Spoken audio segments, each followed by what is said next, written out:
Morning, around this time means we check in with Stratford-upon-Avon Renaissance movie critic James Luxford with us this morning. Morning, James. Good morning. How are you? Not too bad, thanks. How are you? Yeah, I'm terrific. I've really been enjoying some of your tweets over the last few days and sort of talking about going out and the sunshine and with what you're wearing and sunglasses, to have the sunglasses, to not have the sunglasses, So it brings everybody out, and certainly coming through Stratford, you've kind of seen the effect a bit of sunshine can have, can't you? It's been night and day, I think, in Stratford when the lockdown was in effect and, of course, the weather was a bit colder. You'd have thought, no one had ever lived here. But now that the sun has come out, lots of people round by the river. It's a little jarring, I think, after almost a year and a half of this, to see a town, even anything close to resembling busy. But I think it's a positive. I think everyone hopefully is being safe. I know we are, and being mindful of other people's space, and it's hopefully just a sign of things coming back to normal.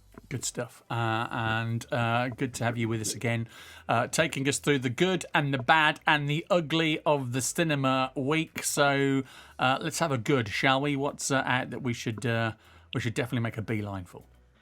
A good out this Friday in cinemas is The Father. It's Anthony Hopkins who won an Oscar for this performance as a man struggling to keep his grip on the world while battling dementia. Date of birth? Friday, 31st of December, 1937. You're living with your daughter at the moment? Yes, until she goes to live in Paris. No, Dad, why do you keep going on about Paris? You told me. No, I didn't. I'm sorry, Anne, you told me the other day. Have you forgotten? She's forgotten. Paris. They don't even speak English there.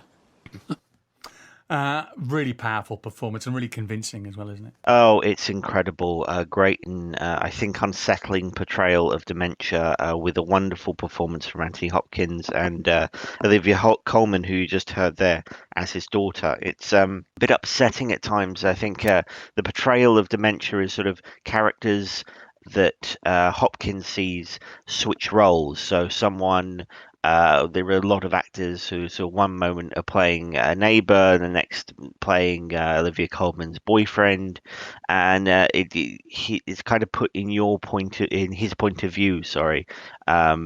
In terms of how visually to portray dementia, and that's it's an unsettling thing, but it is incredibly well put together, incredibly well acted, and is sure to spark up some conversations about what happens with illnesses such as this. Which can only be a good thing, you'd think, wouldn't you, really? And two great performances and two great actors at the top of the game in Anthony Hopkins and Olivia Colman. Now, your bad for this week is actually something I have seen and earmarked on my Amazon Prime. You can kind of do the watch later thing and click it on and it'll save it in your ones to watch, purely because, well, the star of it is Liam Neeson, and it looks like it's based in Italy, which is another great part of the country. So a great part of the world. You imagine the cinematography is amazing. But I'm going to guess, because you've labelled this as your bad this week, James, this isn't very good. Yeah, it's in cinemas Friday, is on demand already, but it's made in Italy. Liam Neeson and his son Michael Richardson play an estranged father and son reconnecting as they repair an old house in Italy. We'll mark the view as a 10, but the potholes down that drive are a serious drawback. I may have whiplash. Things can only get better. Front door?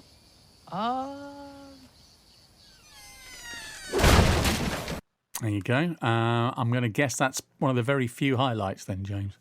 Yes, I'm afraid it wasn't for me. It just struck me as a little bit predictable, and not that well written.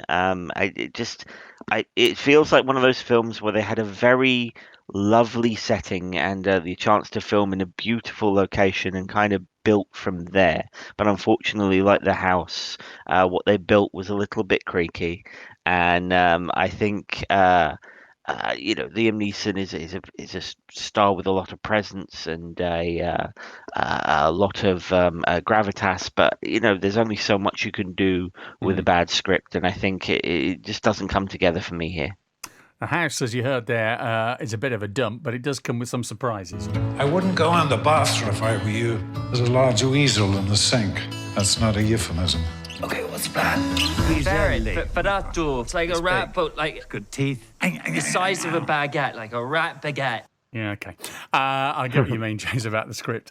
Right, so from the good, the bad, to the on-demand, it can only be the iconic theme tune for, one of the most famous comedy duos ever to have graced the silver screen, James. Yes, on demand on iPlayer now. It's Stan and Ollie. John C. Reilly and Steve Coogan play Laurel and Hardy in the story of their difficult tour of England during the last days of their partnership. Couldn't sleep for days when they told me what you did. And I couldn't sleep when I did it. You betrayed me. Betrayed our friendship. I loved us. You loved Laurel and Hardy, but you never loved me.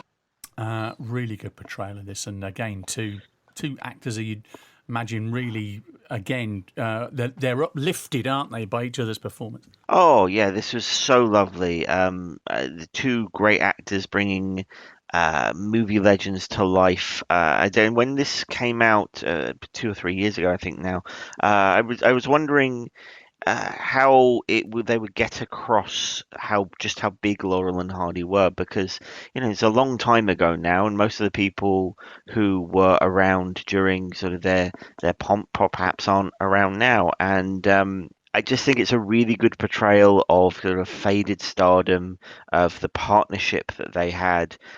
Just John C. Reilly in particular brings Oliver Hardy to life, and Steve Coogan is a very underrated dramatic actor, I think, as Stan Laurel. You get some behind the scenes moments looking at the resentment that grew over the years, as you heard in the clip, but also the love they had for each other, and I just think a lovely, very nostalgic film. The good, the bad, and the on-demand from James. Selections this week. Always good to hear from you, James. You headed to the cinema for anything in particular the next few days? Anything you're going to try and make a beeline for?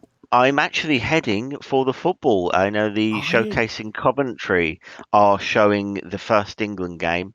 And I think following all of the restrictions lifting, I'm just anxious for anything that feels like an event. So England versus Croatia at the Showcase Coventry. Other cinemas are available, of course. But I know a lot of cinemas are taking advantage of the live event aspect of football, and we'll see how it goes. That's a good way of watching it. Great idea, James. As ever, thanks very much indeed. Stratford-upon-Avon movie critic James Luxford with us Thursday morning. James's movie selections for you on BBC CWR.